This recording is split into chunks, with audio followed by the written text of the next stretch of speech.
Hello students, welcome to আডার রিপোর্টসমেন্ট বেঙ্গলি। তোমাদের প্রত্যেককে স্বাগত জানাই এখনকার এই সেশনটায়। হ্যাঁ, দুপুর একটার এই সেশনটায় তোমাদের প্রত্যেককে স্বাগত। আজকে আমরা যে বিষয় নিয়ে আলোচনা করতে চলেছি সেটা জানোই যে ফুড এসআই এবং ক্লার্কশিপ আমাদের মূল লক্ষ্য।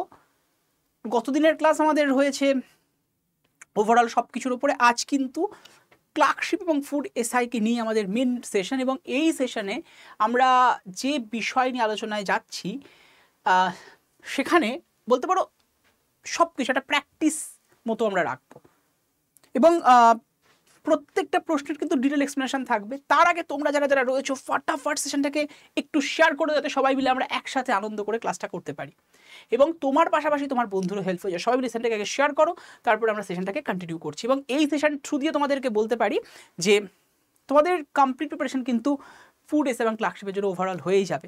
চলো আজকের সেশনটা আমরা কন্টিনিউ করে দিই।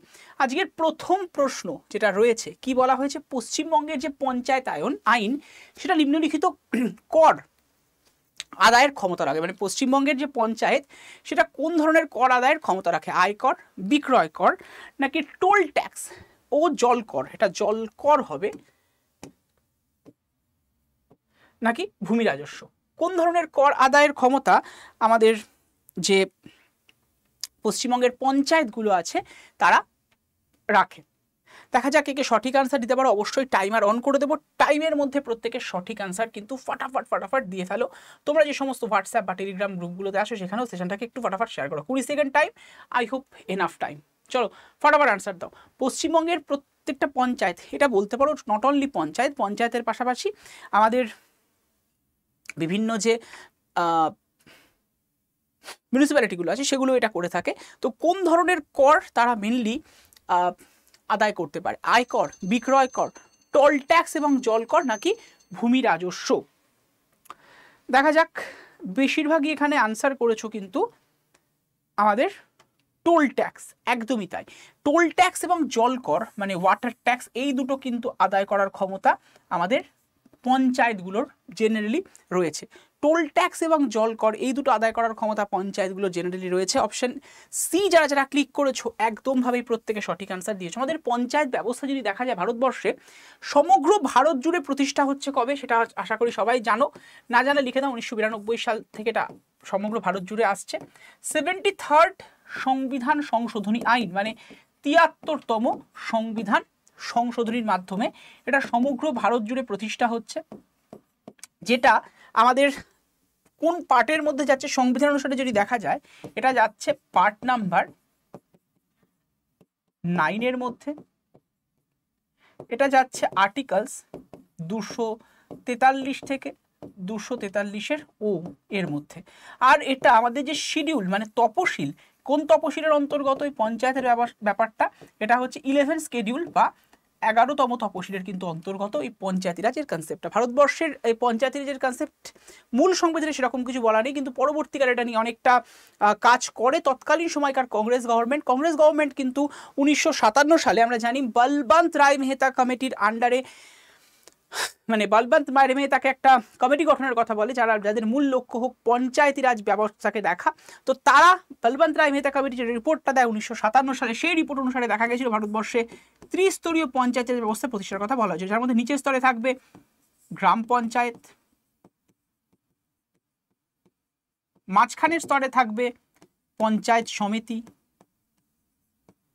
এবং উপরের স্তরে মানে একদম জেলা স্তরে থাকবে তোমার জেলা পরিষদ। যদিও এই কনসেপ্টটাকে ইউটিলাইজ করার জন্য বলবন্ত রায় মেহতা কমিটি একদম যে অ্যাডমিনিস্ট্রেশনের মানে ভাগটা, একদম ছোট থেকে বড় যে ভাগ, আমরা জানি যে অনেকগুলো ছোট ছোট বাড়ি নিয়ে তৈরি হয় একটা গ্রাম, অনেকগুলো গ্রাম নিয়ে তৈরি হয় একটা তোমার ব্লক, অনেকগুলো ব্লক নিয়ে তৈরি হয় একটা মহকুমা বা সাব ডিভিশন, অনেকগুলো সাব ডিভিশন নিয়ে তৈরি হয় একটা জেলা, অনেকগুলো জেলা নিয়ে তৈরি হয় একটা স্টেট, অনেকগুলো স্টেট নিয়ে তৈরি একটা কান্ট্রি। সেই কনসেপ্টকে কিন্তু কাজে লাগানো হয়েছিল এক্ষেত্রে।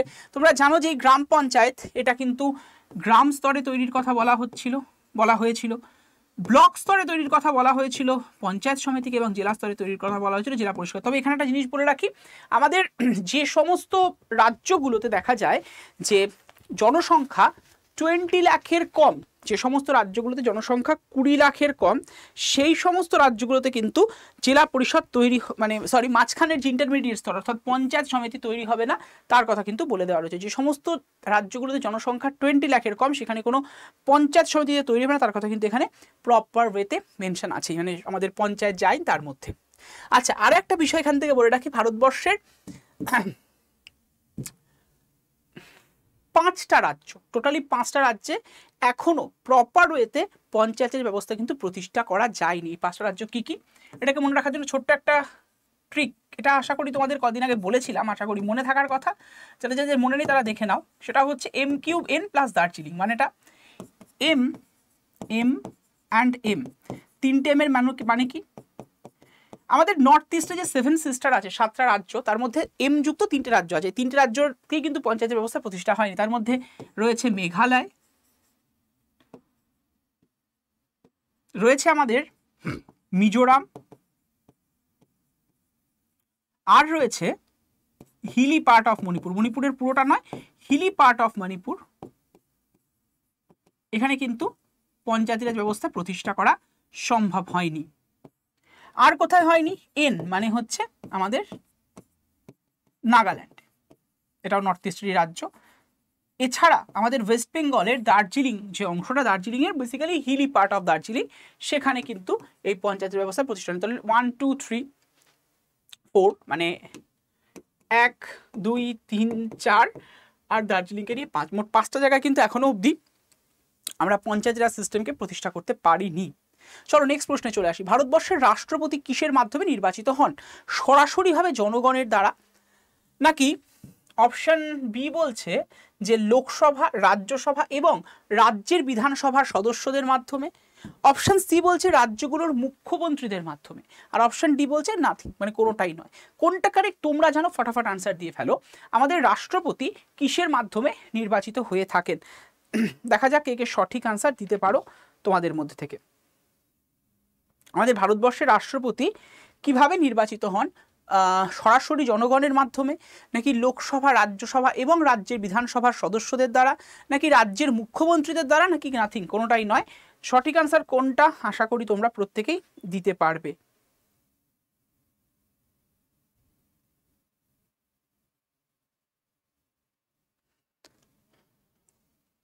আচ্ছা, এটার জন্য টাইমারটা আমি অন করবো।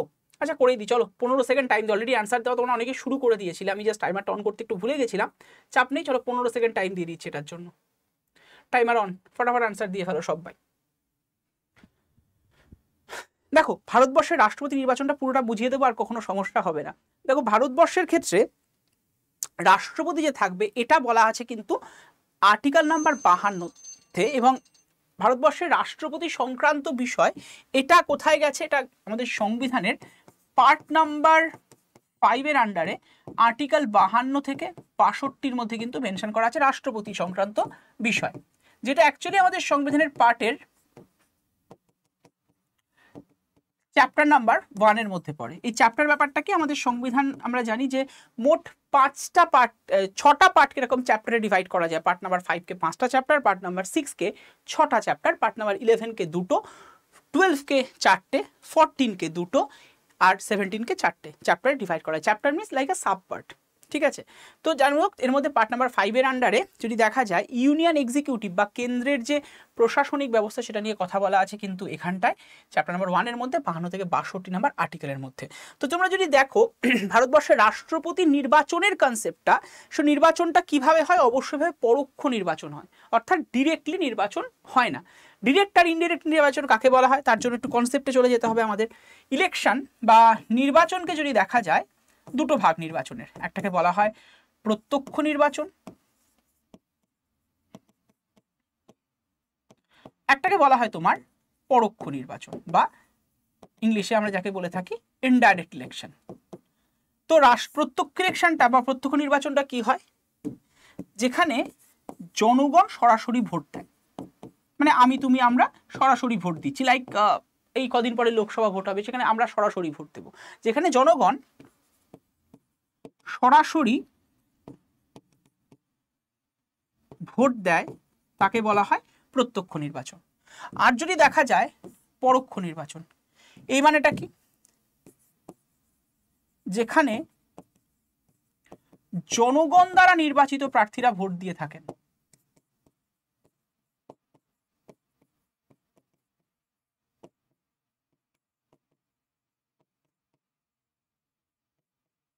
তাকে আমরা পরোক্ষ নির্বাচন বলে থাকি। ঠিক আছে, লাইক এদের মধ্যে কারা পড়ছেন জনগণ দ্বারা নির্বাচিত প্রার্থীর মধ্যে? পড়ছেন এমপি, পড়ছেন এমএলএস, এরা সমস্ত কিন্তু পড়ছে। তো রাষ্ট্রপতি নির্বাচনে অ্যাকচুয়ালি কি হয়? রাষ্ট্রপতি নির্বাচনে দেখা যায় ভোট দিচ্ছেন কারা? ভোট দেওয়ার জন্য একটা কমিটি তৈরি হয় যার নাম হচ্ছে তোমার ইলেকটোরাল কলেজ। ঠিক আছে, এই কমিটিটার নাম হচ্ছে তোমার ইলেকটোরাল কলেজ বা বিশেষ নির্বাচক মণ্ডলী, এরকম একটা বাংলা নামও হয়। ইলেকটোরাল কলেজ নামটাই বেশি অ্যাপ্রোপ্রিয়েট, এই নামটাকে তোমরা মনে রেখো। যদি ইংলিশের টার্মটুকু আশা করি এটুকু তোমরা পারবে। তো ইলেকটোরাল কলেজের মধ্যে কারা কারা পড়ে রাষ্ট্রপতি নির্বাচনের ক্ষেত্রে? এদের মধ্যে পড়ছেন ইলেক্টেড মানে নির্বাচিত এমপিস, এমপি মানে লোকসভা রাজ্যসভার বোথ এমপি। আর পড়ছে কারা? পড়ছেন ইলেক্টেড এমএলএস, অর্থাৎ আমাদের রাজ্য বিধানসভার প্রার্থীরা, নির্বাচিত প্রার্থীরা। তো নির্বাচিত প্রার্থীরা কিন্তু এখানে ভোট দেন, কোনো মনোনীত প্রার্থী এখানে ভোট দেন। আমরা জানি রাজ্যসভাতে বর্তমানে 12 জন মনোনীত প্রার্থী আছেন। লোকসভাতে আজ থেকে 4 বছর আগে 2019 সালে কিন্তু এরকম মনোনীত প্রার্থী ছিলেন, যদিও 2019 সালের পর থেকে আর এক্সিস্ট করে না। বাট রাজ্যসভাতে এখনও তোমার 12 জন নির্বাচিত মনোনীত প্রার্থী আছেন, তারা কিন্তু এখানে ভোট দিতে পারেন না, মানে রাষ্ট্রপতি নির্বাচনে ভোট দিতে তারা পারেন না।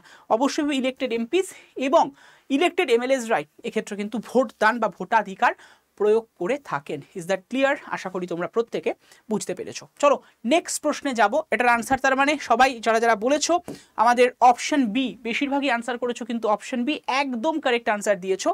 লোকসভা, রাজ্যসভা এবং রাজ্যগুলোর বিধানসভার সদস্যদের দ্বারাই কিন্তু রাষ্ট্রপতির ভোট হয়। বাট হ্যাঁ, এই নির্বাচনটা পরোক্ষ নির্বাচন এবং এখানে একক হস্তান্তরযোগ্য ভোট হয় এবং ভোটটা হয় কিন্তু ব্যালট পেপার, যেটাকে বলা হয় অ্যাকচুয়ালি সিক্রেট ব্যালট পেপারের মাধ্যমে। আমরা সাধারণত ভোট দিয়ে থাকি বোতাম টিপে, সেই ভোটের কনসেপ্ট কিন্তু এখন আর এক্সিস্ট করে না। এখন যে ভোটাধিকার বা ভোট চলে এই মানে এখন তো আমাদের বেশিরভাগই মানে ডাইরেক্ট ভোটটা বোতাম টিপেই হয়, বাট রাষ্ট্রপতি নির্বাচনের ক্ষেত্রে কিন্তু ভোটটা হয়ে থাকে তোমার এইভাবেই, অর্থাৎ ব্যালট পেপারের মাধ্যমে। এবং ব্যালটের ক্ষেত্রে তোমার প্রেফারেন্সের জায়গা থাকে। জেনারেলি আমরা যখন ভোট দিই মানে বোতাম প্রেস করে যখন ভোট দিই মানে ইভিএম সিস্টেমের মাধ্যমে, সেই ভোটদানের ক্ষেত্রে তোমরা একটা জিনিস আশা করি প্রত্যেকে লক্ষ্য করেছো বা লক্ষ্য রাখো বা লক্ষ্য জানো তোমরা, যে ইভিএম সিস্টেমে যে ভোটটা হয়ে থাকে না, সেই ভোটে কিন্তু জেনারেলি আমাদের একজন যাকে পছন্দ তাকে আমরা ভোট দিতে পারি। বাট এই ভোটের ক্ষেত্রে, রাষ্ট্রপতির ভোটের ক্ষেত্রে কিন্তু এখানে তোমার প্রেফারেন্সের জায়গা থাকে, মানে first preference, second preference, third preference হতেই পারে। তোমার রামকে হয়তো বেশি পছন্দ, শ্যামকে তোমার খারাপ লাগে না, কিন্তু হ্যাঁ রামের মতো অতটাও ভালো লাগে না। কিন্তু জেনারেলি আমরা যখন ভোট দিই, নর্মাল যে ভোটগুলো হয় সেখানে তুমি রামকে চাইলে রামকেই ভোট দিতে পারো, শ্যামকে চাইলে শ্যামকেই ভোট দিতে পারো, মানে সেই অধিকারটাই রয়েছে। বাট এখানে কিন্তু তোমার সবাইকে ভোট দেওয়ার রাইটটাই রয়েছে, তবে প্রেফারেন্সের ব্যাপারটা কিন্তু এখানে দেখা যায়। ওকে, চলো আমরা এই বিষয় আর একটা বিষয় বলে রাখি, রাষ্ট্রপতির ভোটের বিষয়টা কত নম্বর আর্টিকেলের মধ্যে রয়েছে। ভোটের বিষয় বলা আছে রাষ্ট্রপতি ভোটের মাধ্যমে আসবেন, পরোক্ষ নির্বাচনের মাধ্যমে, সেটা 54 নম্বর আর্টিকেলে। এবং ভোটের যে প্রসিডিওর সেটা 55-তে বলা আছে। আমি একটু লিখিয়ে দিই এটা, তাহলে তোমাদের আর এইখান থেকে কোনো সমস্যা হবে না। আর্টিকেল 44 বলেছে, 54 বলে দিয়েছে কি, রাষ্ট্রপতি পরোক্ষ ভোটের মাধ্যমে আসবেন, পরোক্ষ ভোট দ্বারা নির্বাচিত হবেন।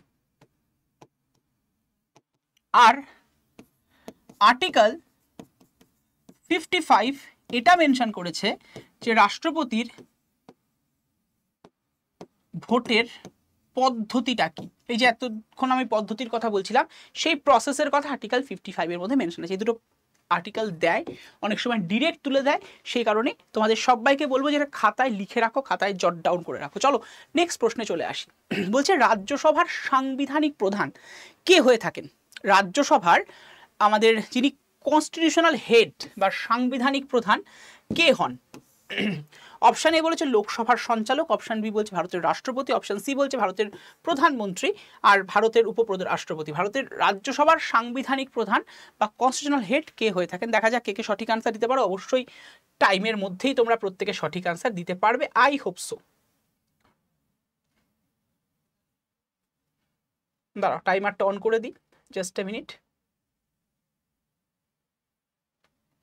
টাইম চলছে, প্রত্যেকে টাইমের মধ্যে সঠিক আনসার প্রোভাইড করে দাও।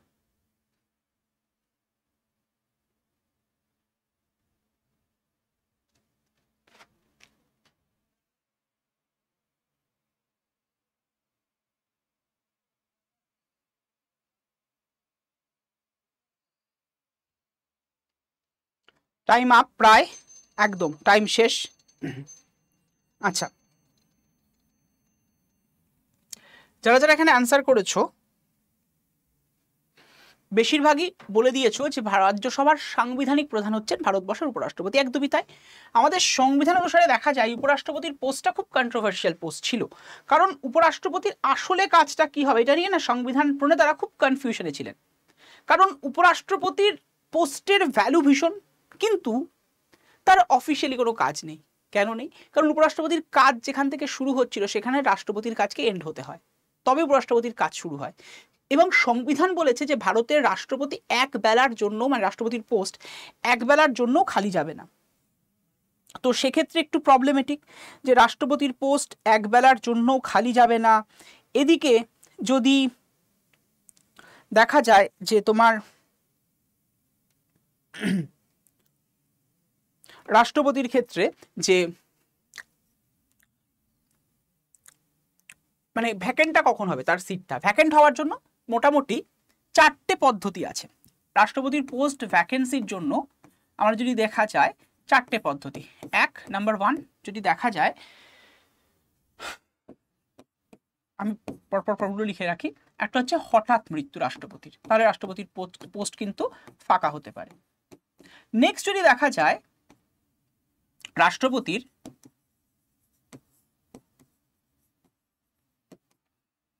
রিজাইন মানে পদত্যাগ। নেক্সট যদি দেখা যায় রাষ্ট্রপতির পদচ্যুতি, বা যাকে আমরা এক কথায় বলে থাকি ইমপিচমেন্ট, অর্থাৎ তাকে তার পোস্ট থেকে সরিয়ে দেওয়ার ব্যবস্থা হয়। আর last but not the least যেটা কারণ ভ্যাকেন্সি তৈরি হয়, সেই কারণটা হচ্ছে কি রাষ্ট্রপতির দীর্ঘদিনের অনুপস্থিতি। তো এই বিষয় 4টের মধ্যে কোনো একটা বিষয় প্রতিটা রাষ্ট্রপতির সাথে যে ঘটবেই সেরকম কিন্তু কোনো গ্যারান্টি নেই, তাহলে উপরাষ্ট্রপতির পোস্টটার ভ্যালু থাকে না। কিন্তু সংবিধান বলেছে রাষ্ট্রপতির পোস্ট এক বেলার জন্য খালি থাকা যাবে না। হঠাৎ করে মৃত্যু হলো, হঠাৎ করে রিজাইন, তাহলে সেক্ষেত্রে উপরাষ্ট্রপতিকে আনা হবে কি করে? সেক্ষেত্রে একটা মিনিমাম তো সময় লাগে উপরাষ্ট্রপতির ভোটের মাধ্যমে আনতে গেলে। তো এর জন্যই উপরাষ্ট্রপতির পোস্টটারও খুব গুরুত্ব রয়েছে। তাহলে তাকে কিভাবে কাজে লাগানো যায়? হ্যাঁ, 1 নাম্বার বলতে পারো যে ঠিক আছে রাষ্ট্রপতি যখন কাজ করবে তখন তাকে কাজে লাগবে, সবই তো হলো। তাহলে কি তাকে বসিয়ে বসিয়ে স্যালারি দেবে? তাকে উপরাষ্ট্রপতি বলে সিলেক্ট করার পরে তাকে বসিয়ে বসিয়ে স্যালারি দেবে? It is not possible. তার জন্যই সংবিধান প্রণেতারা একটা সিদ্ধান্তে আসলেন আর্টিকেল নাম্বার 64 অনুসারে। তারা বললেন একটা কাজ করা যাক, আমাদের যিনি ভাইস প্রেসিডেন্ট আছেন, ভিপি রয়েছেন বা উপরাষ্ট্রপতি রয়েছেন, তার জেনারেল কাজটা হোক বা জেনারেল ডিউটিটা হোক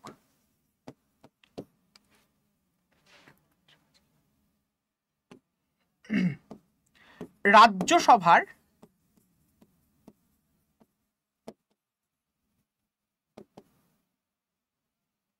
চেয়ারম্যান হিসেবে কাজ করা। এটা আর্টিকেল 64-তে বলে দেওয়া হলো। মানে রাজ্যসভার অ্যাকচুয়ালি বলা হয় এক্স অফিসিও চেয়ারম্যান। এই এক্স অফিসিও কথার অর্থ হচ্ছে পদাধিকার বলে, অর্থাৎ যিনি উপরাষ্ট্রপতি হবেন তিনি এই আমাদের রাজ্যসভার চেয়ারম্যান হয়ে যাবেন। এটাই কিন্তু বলা হয়েছে। তাই রাজ্যসভার সাংবিধানিক প্রধান অবভিয়াসলি ভারতবর্ষের উপরাষ্ট্রপতি। তাই যারা যারা উপরাষ্ট্রপতির উপরে ক্লিক করেছো, মানে অপশন ডিতে ক্লিক করেছো, একদম সঠিক অ্যান্সার তোমরা প্রত্যেকে দিয়ে। চলো নেক্সট প্রশ্নে চলে আসি। ভারতের সংবিধানের কোন ধারায় বলা হয়েছে যে কিছু সীমাবদ্ধতার মধ্যে প্রত্যেক ধর্মীয় সত্তার ধর্মীয় এবং সমাজসেবামূলক কাজের জন্য প্রতিষ্ঠান গড়ে তোলা এবং পরিচালনা করার অধিকার থাকবে? 24 নাম্বার ধারা, 25 নাম্বার ধারা, 26 নাম্বার ধারা নাকি 27 নাম্বার ধারা? অর্থাৎ প্রত্যেক ধর্মীয় সংস্থার ধর্মীয় এবং সমাজসেবামূলক কাজের জন্য প্রতিষ্ঠান গড়ে তুলতে হবে এবং পরিচালনা করার অধিকারও থাকবে। এটা কত নাম্বার ধারায় মেনশন আছে? 24, 25, 26 নাকি 27? কোনটা কারেক্ট মনে হচ্ছে তোমার? সঠিকভাবে আনসার দিয়ে ফেলো অবশ্যই। টাইমার অন করে দিচ্ছি তোমাদের জন্য। এটার জন্য 25 সেকেন্ড টাইম। আই হোপ যথেষ্ট একটা ডিসেন্ট টাইম। চলো টাইমার অন, আনসার দেওয়া স্টার্ট হয়ে যাক। আমি একটু সরে দাঁড়াই। দেখো বলেছে সংবিধানের কোন ধারা বলা আছে কৃষি সীমাবদ্ধতার মধ্যে প্রত্যেক ধর্মীয় সত্তার ধর্মীয় এবং সমাজসেবামূলক কাজের প্রতিষ্ঠান গড়ে তোলা এবং পরিচালনা করার অধিকার থাকবে। অর্থাৎ আমার যে ধর্মীয় সংস্থাগুলো আছে তারা তাদের নিজেদের মতো করে ধর্মীয় প্রতিষ্ঠানগুলোকে চালাতে পারবে এবং চাইলে সমাজসেবাও করতে পারে। তার কথা কত নম্বর আর্টিকেলে বলা আছে? আমরা জানি যে ধর্মীয় স্বাধীনতার অধিকার কিন্তু মৌলিক অধিকারের মধ্যে পড়ে, যেটা অ্যাকচুয়ালি আর্টিকেল 25 থেকে শুরু করে 28-এর মধ্যে কভার করা হচ্ছে। মানে ধর্মীয় স্বাধীনতার অধিকারটা কভার করছে কোথায়? মানে যাকে ইংলিশে বলা হয় right two freedom of religion, এটা মেনশন করা আছে 25 থেকে 28 নম্বর ধারার মধ্যে। তাহলে প্রথমত এটা ধর্মের ব্যাপার, তাই 24 নম্বর বিষয়টা যাচ্ছে, কারণ অ্যাকচুয়ালি 24 নম্বর ধারার মধ্যে বলেই দেওয়া আছে কিসের কথা না 24 নম্বর ধারাতে মেনলি মেনশন আছে কিন্তু যে 14 বছরের নিচের কোনো বাচ্চাকে কোনো হ্যাজার্ডাস কাজে নিয়োগ করা যাবে না। এটা অ্যাকচুয়ালি শোষণবৃদ্ধি অধিকারের মধ্যে পড়ে 23 আর 24, তো এটা তো কোনোভাবেই এর মধ্যে নয়। বাকি এই তিনটে পড়ে থাকলো। আমি প্রতিটা ধারা নিয়ে আলোচনায় যাব। আমাদের 25 নম্বর ধারা কি বলেছে? আমরা আমাদের মতো করে ধর্ম পালন, ধর্ম প্রচার এগুলো করতে পারি ইজিলি, এটা এখানে মেনশন আছে। ওকে, 26 নম্বর ধারা কি বলেছে? 26 নম্বর ধারায় বলা আছে যে আমরা যে সমস্ত ধর্মীয় প্রতিষ্ঠানগুলো আছে সেই ধর্মীয় প্রতিষ্ঠানগুলো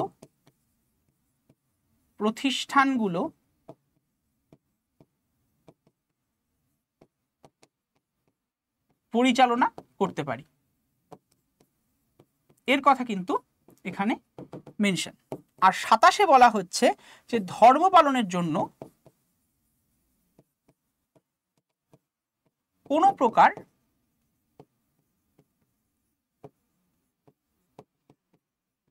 ট্যাক্স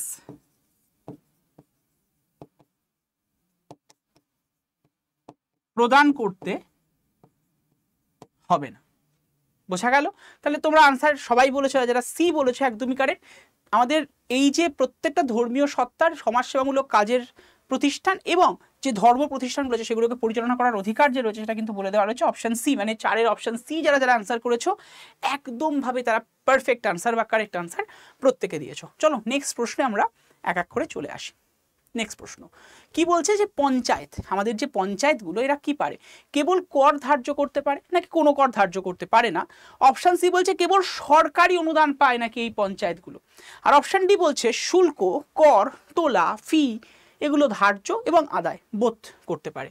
পঞ্চায়েতগুলো কোনটা করতে পারে? অপশন মানে তোমাদের টাইমার অন করে দিলাম, সঠিকভাবে টাইমের মধ্যে প্রত্যেকের সঠিক আনসার ফটাফট দিয়ে ফেলো।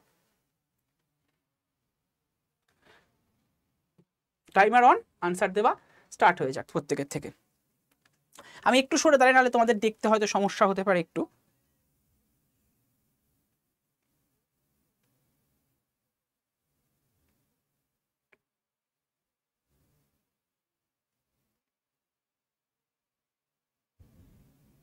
টাইম প্রায় শেষের মুখে,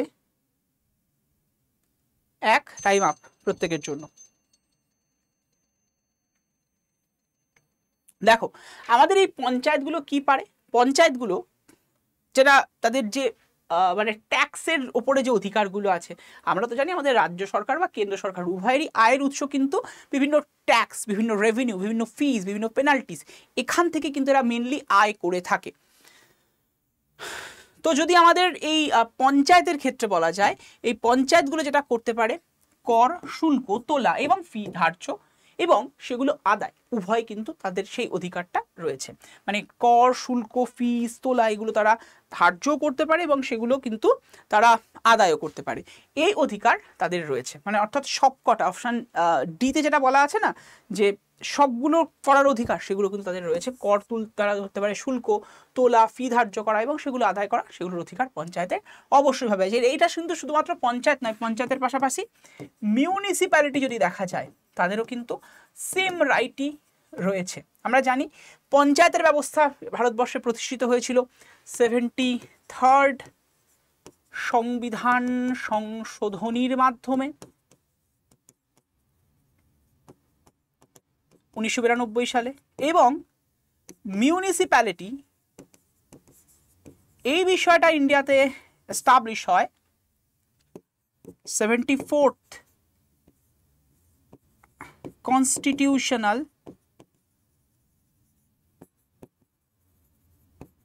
অ্যামেন্ডমেন্ট অ্যাক্ট 1992 সালের মাধ্যমে। ঠিক আছে, সো যারা যারা ডি বলেছে একদম কারেক্ট। নেক্সট প্রশ্নে আমরা চলে আসি। কি বলা হয়েছে? পার্লামেন্ট অর্থ বিল অনুমোদনের জন্য নিম্নলিখিত কোনটি অপরিহার্য নয়? আমাদের যে মানি বিল পার্লামেন্টে রয়েছে, এই প্রশ্নটা আমি একবার দিয়েছিলাম তোমাদের, দেখা যাক এটার আনসার কে কে সঠিকভাবে দিতে পারো। এই প্রশ্নটা আমি সেম প্রশ্ন একদিন রেখেছিলাম, এটা ইচ্ছা করেই রেখেছি যাতে করে তোমাদের কতদূর মনে আছে, যারা ডেইলি ক্লাস করো তারা কতটা ঠিকঠাকভাবে ক্লাস করো সেটাকে আমি জাজ করার জন্য এই প্রশ্নটাকে আরেকবার দিয়ে রেখেছি যে আমাদের পার্লামেন্টের অর্থ অনুমোদনের জন্য নিম্নলিখিত কোনটি অপরিহার্য নয়। ফটাফট আনসার আসছে, এটাই তো চাই, ফটাফট আনসার তোমরা ফটাফট সবাই মিলে দিয়ে ফেলো। চলো, এটা কিন্তু পারার কথা যারা ডেইলি ক্লাস করো। আমি টাইমার অন করে দিচ্ছি, 25 সেকেন্ড টাইমের মধ্যে প্রত্যেকে সঠিক আনসার সঠিকভাবে দাও। চলো, আমাদের অর্থ বিল বা মানি বিল, আমাদের 3 রকমের বিল হয় অ্যাকচুয়ালি। একটাকে বলা হয় জেনারেল বিল বা সাধারণ বিল, একটা হচ্ছে তোমার ফিনান্সিয়াল বিল, আর একটা হচ্ছে তোমার সিএ বিল বা কনস্টিটিউশনাল অ্যামেন্ডমেন্ট বিল।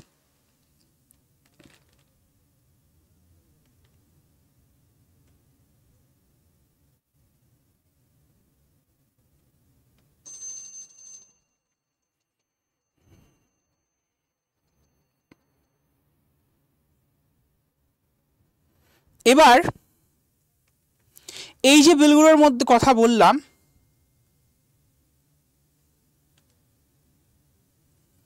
এই বিলগুলোর মধ্যে আমাদের কোনটা পার্লামেন্টের মানে অনুমোদনের জন্য কোনটা অপরিহার্য নয়? এই বিলের মধ্যে আমাদের 3 রকমের বিল, জেনারেল মানে সাধারণ বিল, জেনারেল বিল যেটা বোথ হাউস অর্থাৎ এলএস প্লাস আরএস উভয় কক্ষে এটাকে তুলতে পারি, যে কোনো কক্ষে। আমি চাইলে আমি স্ল্যাশ দেবো, সরি প্লাস চিহ্নটা দেওয়াটা এখানে ঠিক নয়।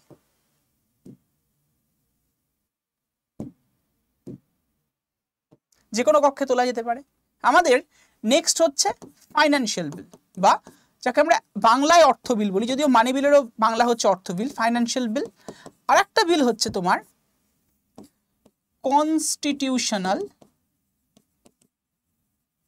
অ্যামেন্ডমেন্ট বিল, বাংলায় বলা হয় সংবিধান সংশোধনী বিল। এই বিলটাও কিন্তু আমরা ইদার রাজ্যসভা অথবা লোকসভা যে কোনো হাউসে তুলতে পারি। এটাও তাই, এটাও তাই। বাট ফিনান্সিয়াল বিলের মধ্যে থেকে কোনগুলো মানি বিল হবে? ফিনান্সিয়াল বিলের মধ্যে থেকে কিছু বিলকে মানি বিল বলা হয়, সমস্ত ফিনান্সিয়াল বিল কিন্তু মানি বিল নয়। এই মানি বিল কোনটা হবে সেটার সিলেকশনটা করে দেন কিন্তু স্বয়ং লোকসভার স্পিকার। ঠিক আছে, ফিনান্সিয়াল বিলের মধ্যে থেকে কোনটা মানি বিল হবে সেটা সিলেকশনটা দেন স্পিকার। যাই হোক, এই ফিনান্সিয়াল বিলই বলো বা মানি বিলই বলো, এটা কিন্তু আমরা যে কোনো কক্ষে মানে আমার চয়েস মতো যে কোনো কক্ষে তুলতে পারি না। এটা কোথায় তোলা যায়? এটা অনলি অন লোকসভাতেই কিন্তু রেইজ করা যায়। বাট হ্যাঁ, লোকসভাতে তোলার আগে আমাদের প্রেসিডেন্টের একটা পূর্ব সম্মতি নিয়ে তুলতে হয়, প্রেসিডেন্টের প্রায়ার পারমিশন নিয়ে এটাকে লোকসভায় তুলতে হয়। লোকসভাতে তোলার পরে লোকসভাতে 2/3 মেজরিটি বা স্পেশাল মেজরিটি দিয়ে বিলটাকে পাশ করানোর পরে এটাকে পাঠানো হয় কোথায়? সেকেন্ড হাউস অর্থাৎ রাজ্যসভাতে। রাজ্যসভাতে এটা 14 দিনের জন্য থাকে। 14 দিনের মধ্যে রাজ্যসভা যদি কোনো চেঞ্জের কথা বলে ভালো, না বললে আরও ভালো। মানে চেঞ্জ করার কথা বললে সেটা লোকসভার কাছে আসে, লোকসভা সেটাকে অ্যাকসেপ্ট করতেও পারে, নাও পারে। আবার যদি চেঞ্জের কথা নাও বলে তাও 14 দিন পরে অটোমেটিক্যালি লোকসভাতে এটা আসে এবং লোকসভাতে আসার পরে সেটা কিন্তু প্রেসিডেন্টের কাছে লোকসভা পাঠায় for his or her accent অর্থাৎ প্রেসিডেন্টের সম্মতি প্রদানের জন্য। প্রেসিডেন্ট এদের সম্মতি প্রদান করতে বাধ্য থাকেন কারণ তার পূর্ব সম্মতি নিয়ে বিলটা উঠেছে সাধারণত। তো যাই হোক, এক্ষেত্রে অনেকেই আনসার করে ফেলেছো যে রাজ্যসভার অনুমোদন প্রয়োজন নেই। হ্যাঁ, জেনারেলি সেটাই ঠিক, বাট অপশানে আমাদের দেখো একটা প্রবলেম আছে, লোকসভার অনুমোদন ম্যান্ডেটারি জানি আমরা, রাজ্যসভার অনুমোদন দরকার নেই, এটাই ঠিক। কিন্তু এই শব্দটা এক নম্বর আমাদের সংবিধানে কোথাও বলা নেই, আমরা কনসেপ্টের বেসিসে এটা বলি যে রাজ্যসভার অনুমোদন প্রয়োজন নেই, কিন্তু রাজ্যসভাতে বিলটা যাচ্ছে। আর কিন্তু অর্থমন্ত্রীর অনুমোদন কোনো দরকারই নেই, মানে কোনো অর্থমন্ত্রীর এক্ষেত্রে কোনো ভূমিকাই নেই। যেহেতু এখানে অর্থমন্ত্রী আছে তাই আমরা অপশন বিটাকে ক্লিক করব। এবার এখানে আমার সাথে অনেকেই তর্কে যাবে যে না, আমরা জানি রাজ্যসভার অনুমোদন একদম প্রয়োজন নেই। একদমই তাই, আমি ভুল বলছি না, সেটাও ঠিক। কিন্তু যেহেতু এখানে অপশনে অর্থমন্ত্রী আছে তাই অর্থমন্ত্রীকে নেব, কারণ অর্থমন্ত্রীর কোনো ভূমিকাই এক্ষেত্রে নেই। বাট রাজ্যসভার তো একটা মিনিমাম ভূমিকা আছে, রাজ্যসভাতে এটা 14 দিনের জন্য যাবে just for showing off gratitude, সম্মান প্রদর্শনের জন্য। তো রাজ্যসভার কিছু না হলেও একটা ভূমিকা রয়েছে, সেই কারণে আমরা রাজ্যসভার ক্ষেত্রে যে মানে বলতে পারি রাজ্যসভার মানে এখানকার হিসেবে রাজ্যসভা মানে আনসার, এখানকার হিসেবে আনসার হচ্ছে অর্থমন্ত্রী। কারণ বোঝা গেল, কারণ অর্থমন্ত্রীর কোনো ভূমিকায় অফিসিয়ালি মানি বিলের ক্ষেত্রে হয় না বা অর্থ বিলের ক্ষেত্রে হয় না। Is that clear? বুঝেছো না বুঝতে পারোনি?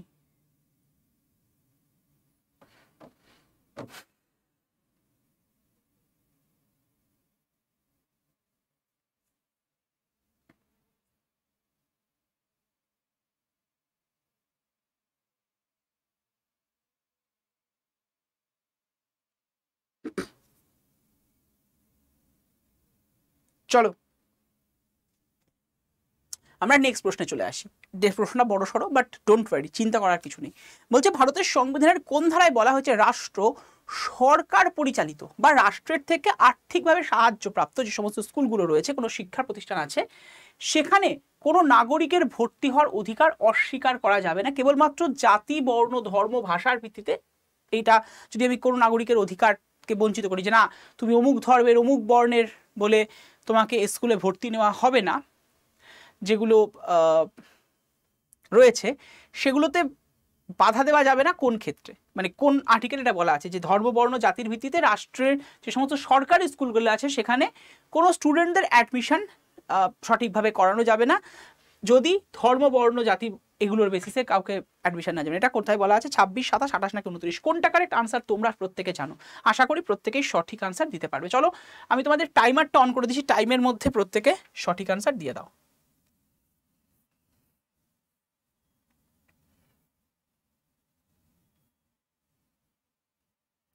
আচ্ছা 20 সেকেন্ডই দিই, চলো টাইমার অন, আনসার দেওয়া স্টার্ট হয়ে যাক। ধর্ম, বর্ণ, জাতির ভিত্তিতে কোনো স্কুলে কোনো বাচ্চাকে ভর্তি নেওয়ার যে ব্যাপার সেটা দেখে বলা হলো যে না এর বেসিসে কাউকে ভর্তি নেওয়া যাবে না, এটা করা যাবে না। কত নাম্বার ধারা এটা মেনশন করা আছে? এটা কিন্তু অনেকেরই ভুল হয়ে যেতে পারে এই প্রশ্নটার ক্ষেত্রে। চলো ফটাফট আনসার চাই তোমাদের থেকে। টাইম আপ প্রত্যেকের জন্য। দেখো এখানে যে কটা আর্টিকেলস বলেছে আমরা একটু আগেই দেখে আসলাম যে এই 26, 27, 28 বেসিক্যালি 25 থেকে 28 নাম্বার ধারা, এই কটা ধারা কিসের কথা বলছে? 25 থেকে 28 নাম্বার ধারার মূল বক্তব্যই হচ্ছে যে তোমার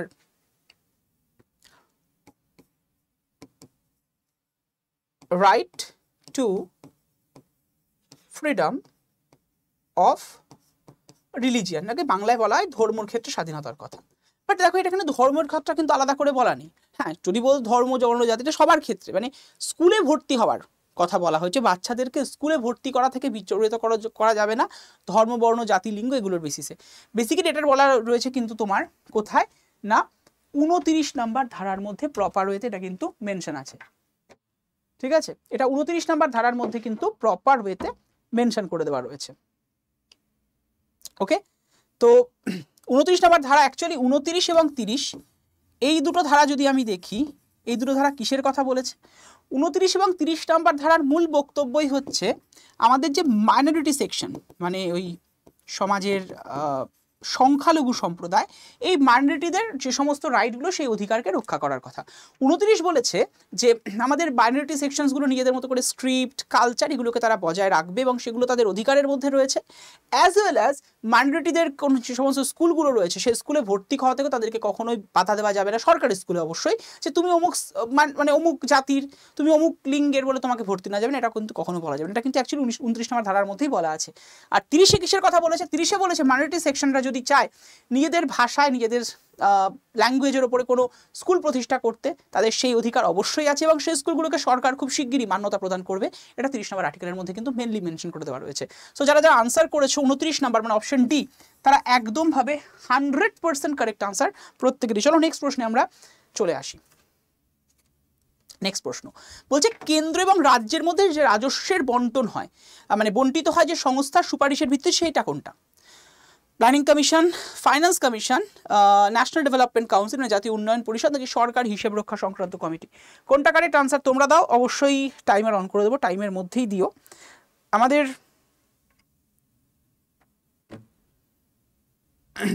কোথায় বলা হচ্ছে যে কেন্দ্র রাজ্যের মধ্যে রাজস্বের বন্টনের যে কনসেপ্ট এটা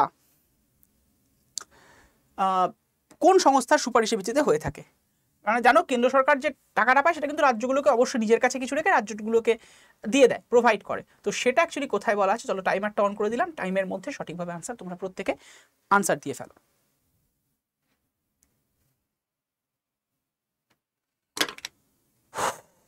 চলছে টাইম, ফটাফট আনসার চাই তোমাদের প্রত্যেকের থেকে।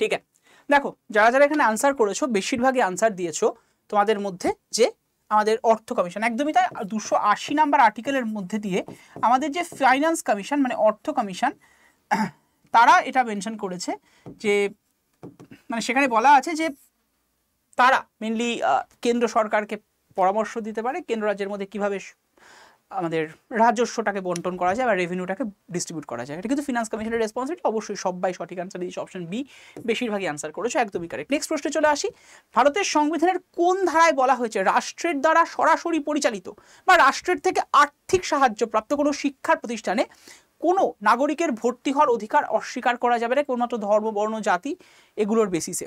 কোনটা কারেক্ট দেখা যাক কে সঠিক আনসার এখন মানে এটার পরিপ্রেক্ষিতে দিতে পারো। আমাদের আর্টিকেল নাম্বার 26, 27, 28 নাকি 29 বলছে রাষ্ট্রের দ্বারা সরাসরি পরিচালিত বা রাষ্ট্রের থেকে আর্থিক সাহায্যপ্রাপ্ত শিক্ষা প্রতিষ্ঠানে কোনো রকমের কোনো মানে কোনো বাচ্চার ভর্তি হওয়াকে অস্বীকার করা যাবে না। প্রায় কাছাকাছি অপশন, কিন্তু দেখা যাক কে সঠিক আনসার দিতে পারো বা প্রোভাইড করতে পারো এটার পরিপ্রেক্ষিতে।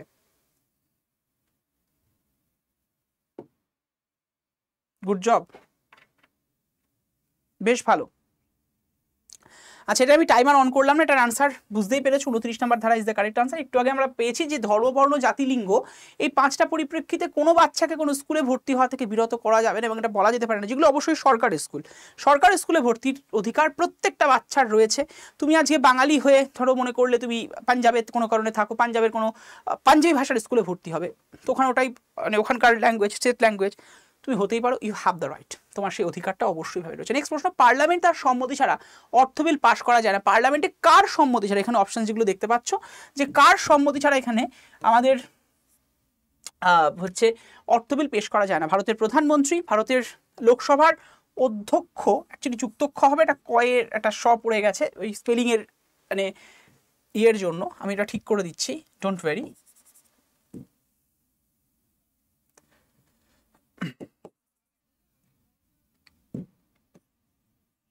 অধ্যক্ষ, ভারতের রাষ্ট্রপতি নাকি অর্থমন্ত্রী, কোনটা কারেক্ট আনসার যারা যারা বলেছো? আচ্ছা টাইমারটা অন করে দিয়ে, টাইমার দিইনি আমি, ওটা টাইমার হচ্ছে time just 15 second, more than enough time.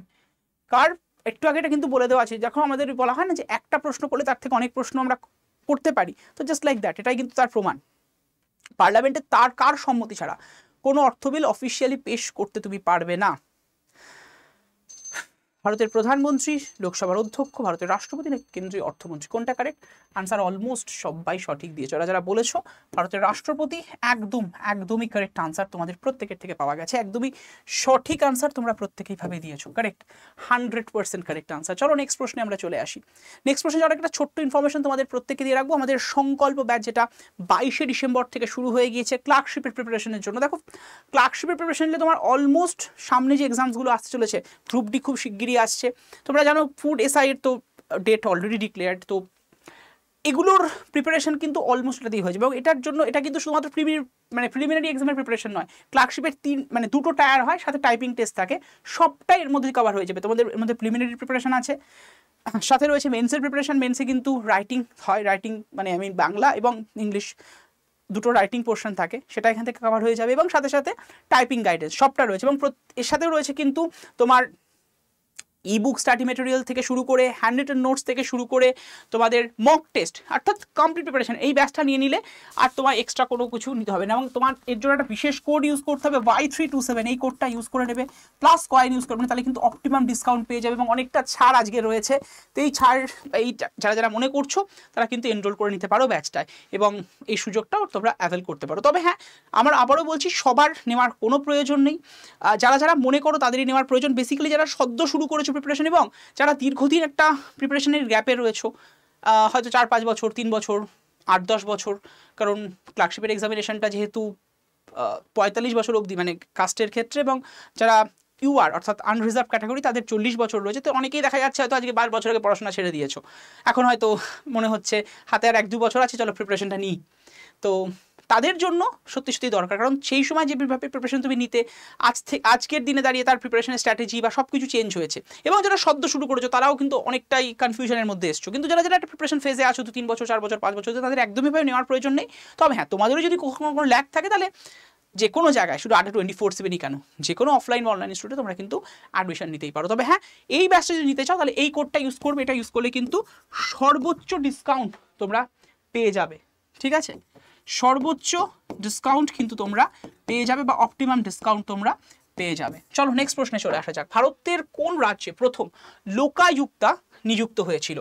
Maharashtra, Andhra Pradesh, নাকি বিহার, নাকি কেরালা? কোনটা কারেক্ট আনসার তোমরা দাও, আশা করি প্রত্যেকেই সঠিক আনসার দিতে পারবে। ভারতের কোন রাজ্যে প্রথম লোকায়ুক্তা নিযুক্ত হয়েছিল? লোকাযুক্ত মহারাষ্ট্র, অন্ধ্রপ্রদেশ, বিহার, নাকি কেরল? কোনটা কারেক্ট আনসার তোমরা দিয়ে ফেলো এবং আশা করি প্রত্যেকেই সঠিক আনসার দিতে পারবে। I hope so.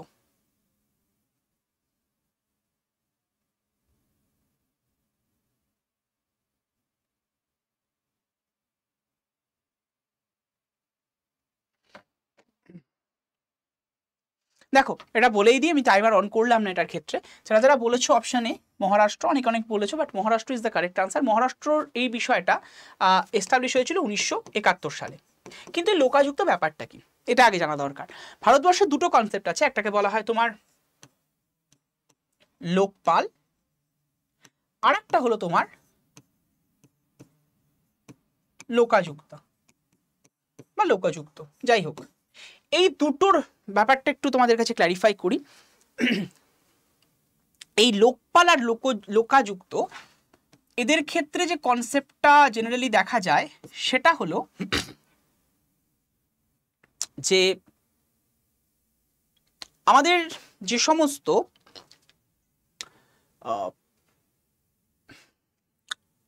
মন্ত্রীরা রয়েছেন বা আমলারা রয়েছেন, তারা যদি কোনো করাপশনস করেন, সেই করাপশনসগুলোকে ধরার জন্য কিন্তু এই লোকপাল এবং লোকাযুক্তের কনসেপ্টটাকে আমরা ইমপ্লিমেন্ট করেছি।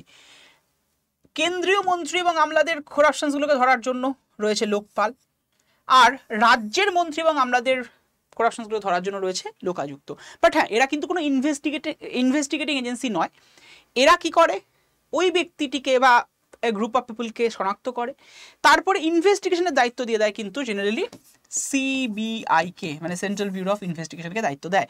তো মহারাষ্ট্রে আমাদের এখনও পশ্চিমবঙ্গে লোকাযুক্ত কনসেপ্ট আসেনি, যদিও ভারতবর্ষ জুড়ে 2013 সালের পর থেকে 2013 সালেই কিন্তু এই লোকপাল লোকাযুক্ত আইনটা পাস হয়। তারপরে সমগ্র ভারতবর্ষ জুড়ে পাস হয়েছে এই লোকাযুক্তের কনসেপ্ট, এবং লোকপালের কনসেপ্ট, কিন্তু পশ্চিমবঙ্গে স্টিল ডেট এটা এখনও এস্টাবলিশ হয়নি। এটাই হচ্ছে ব্যাপার। চলো নেক্সট প্রশ্নে চলে আসবো। আইন প্রণয়নের জন্য যুগ্ম তালিকার অন্তর্ভুক্ত বিষয়ের সংখ্যা কত? মানে যুগ্ম তালিকায় আমাদের যেটাকে কনকারেন্ট লিস্ট বলা হয়, তাতে টোটাল বিষয়বস্তুর সংখ্যা কতগুলো আছে? 4, 47, 5, নাকি 57? কোনটা কারেক্ট আনসার তোমরা দেবে এবং সঠিক টাইমের মধ্যে প্রত্যেকে সঠিক আনসার দিয়ে ফেলবে। আই হোপ তোমরা প্রত্যেকেই সঠিক আনসার দিতে পারবে। চলো 25 সেকেন্ড টাইম এটার জন্য।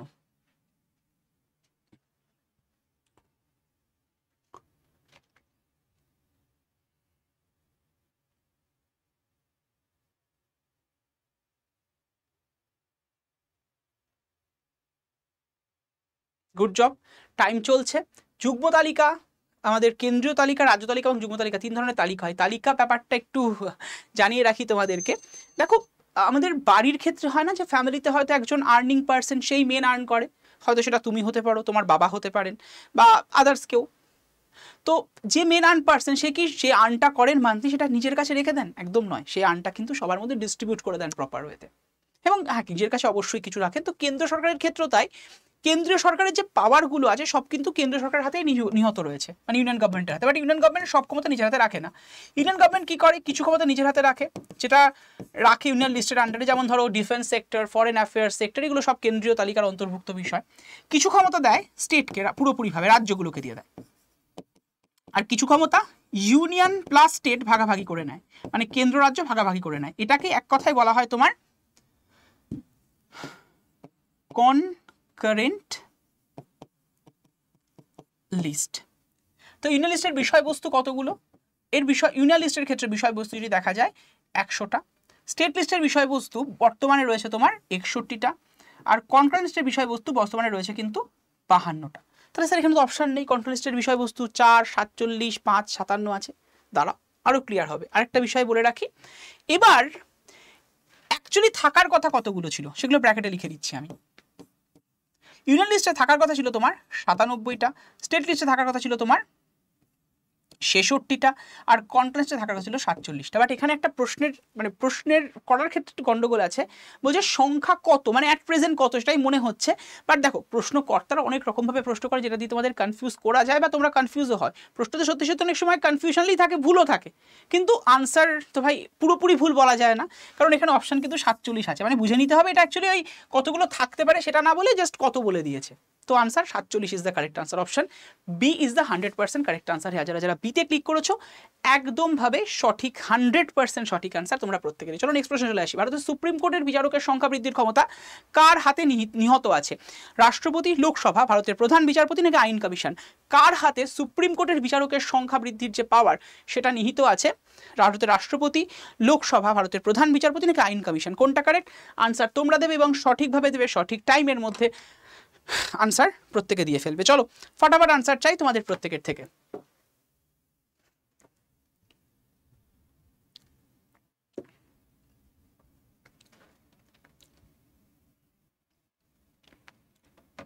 আচ্ছা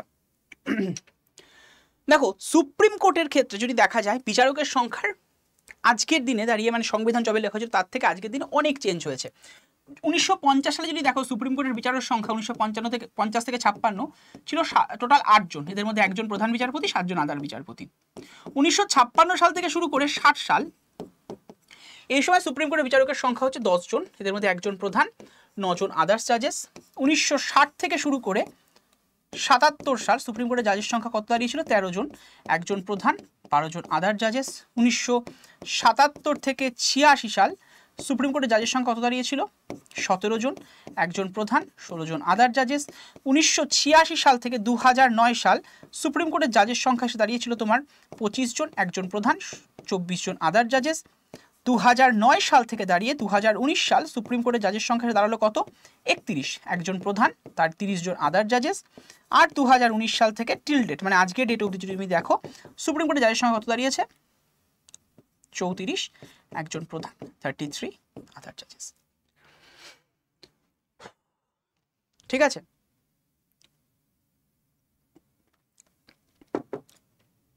এবার এই যে বিচারকটা বেড়েছে, বা কেন বেড়েছে? কারণ সুপ্রিম কোর্টে জাজ কেসের পরিমাণ বেড়েছে, সুপ্রিম কোর্টের টাইপস অফ কেস বেড়েছে, অনেক কিছুর পরিবর্তন হয়েছে, সেই কারণে বিচারকের সংখ্যা বা বিচারপতির সংখ্যা কিন্তু চেঞ্জ। এবার এটা যদি দেখা যায় এই ক্ষমতাটা অ্যাকচুয়ালি কার হাতে নিহিত আছে? এই ক্ষমতাটা নিহিত আছে কিন্তু জেনারেলি লোকসভার হাতে। এটা আমাদের সংবিধানের তরফেই দেওয়া হয়েছে, লোকসভাকে এই ক্ষমতা দেওয়া হয়েছে যে তারা যাতে চাইলে, প্রয়োজন পড়লে, কারণ যারা সংবিধান প্রণেতা তারাও খুব ভালো করে জানতেন যে এটা ইন ফিউচারে ইনক্রিজ করতে হবে, কারণ কেসের পরিমাণ বাড়বে, লোক সংখ্যা বাড়বে, কেসের টাইপস চেঞ্জ হবে, তার পরিপ্রেক্ষিতে কিন্তু জাজেসদেরও চেঞ্জ হতে পারে, সেটাই কিন্তু এখানে প্রপার ওয়েতে মেনশন রয়েছে। তো যারা যারা আনসার করেছো অপশন বি, আবার সরো থামস আপ তোমাদের প্রত্যেকের জন্য। চলো নেক্সট প্রশ্নে যাব। নেক্সট প্রশ্ন বলছে ভারতের পঞ্চায়েতের ব্যবস্থা কি? 1 স্তরীয়, 2 স্তরীয়, 3 স্তরীয় নাকি 4 স্তরীয়? ফটাফট আনসার দাও। এটার ক্ষেত্রে টাইমার অন করেই দিলাম, এটার জন্য 10 সেকেন্ড টাইম দেবো। খুব ইজি প্রশ্ন, খুব ইজিলি আনসার তোমরা করতে পারবে আমি আশা রাখি।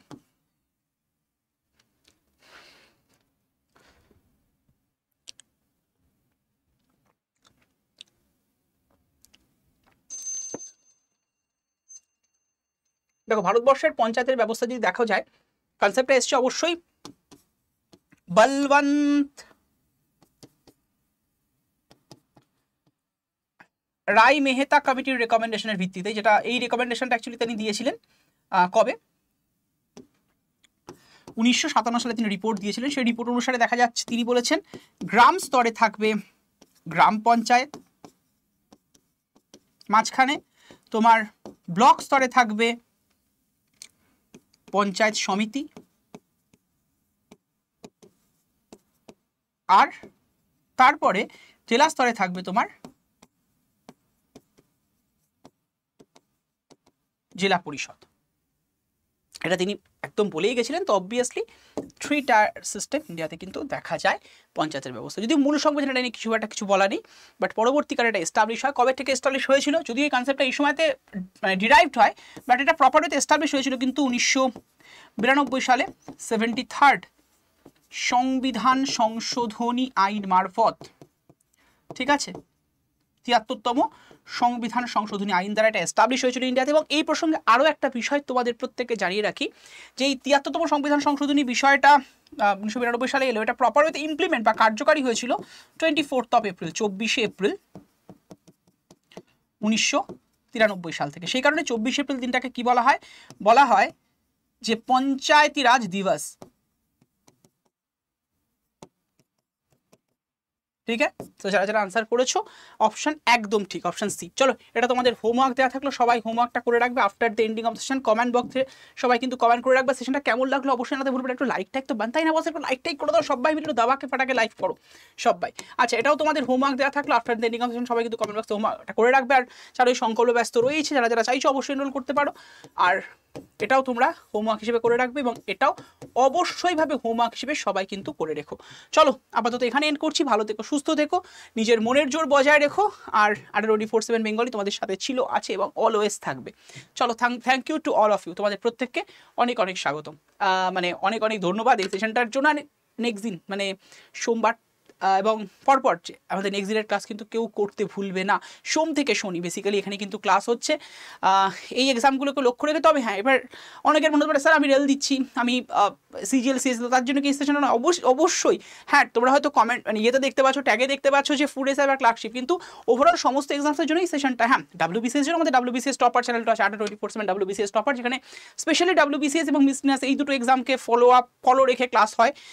তো সেটা তো WBCS টপার চ্যানেল, কিন্তু WBCS এবং WBCS ছাড়া যদি বলি আদার্স যে এক্সামসগুলো রয়েছে তার জন্য কিন্তু এই সেশনটা একদম অ্যাপ্রোপ্রিয়েট ফর ইন্ডিয়ান পলিটি। কেউ মিস করবে না, প্রত্যেক দিন ঠিক দুপুর 1টার সময় সেশনটা হবে। এবং তোমাদের সবাইকে বলবো যে একটা নাম্বার লিখে নাও, এই নাম্বারে হোয়াটসঅ্যাপ করে হাই লিখে পাঠাবে, তাহলে কিন্তু এই সেশনগুলোর ক্লাস লিঙ্ক এবং ক্লাস পিডিএফ তোমরা অবশ্যই পেয়ে যাবে। নাম্বার হচ্ছে 79089308 79089308 নাম্বারে হোয়াটসঅ্যাপ করে হাই লিখে পাঠাও, ক্লাস জয়েনের লিঙ্ক এবং ক্লাস পিডিএফ অবশ্যই তোমরা কিন্তু পেয়ে যাবে।